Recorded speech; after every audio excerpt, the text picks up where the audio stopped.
फाटले कांय दीस जाले दाबोळे आयिल्ल्या नव्या टॅक्सी कावंटराक टॅक्सीवाल्यांनी विरोध उक्तायलो। ह्या टॅक्सी कावंटरान थळाव्या अधिकरणाचे तशेंच येरादारी खात्याची कसलीच मान्यताय घेतिल्ली ना। हाचेर कारवाय जातली म्हण पंचायत मंत्री Mauvin Godinho Sangla.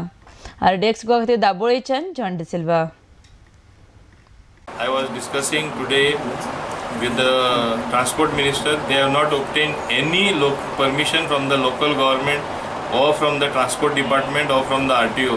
Therefore, whatever counter that airport authority has opened, saying that central tourism ministry has opened, I don't think it has any legal standing, because they have not consulted the local government, and they should keep it closed till the issues are sorted out.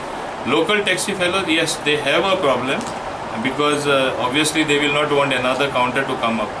But how much it fits within the framework of having such a counter legally will be examined by state government, and accordingly, as the local MLA in consultation with other ministers, we will be taking a decision.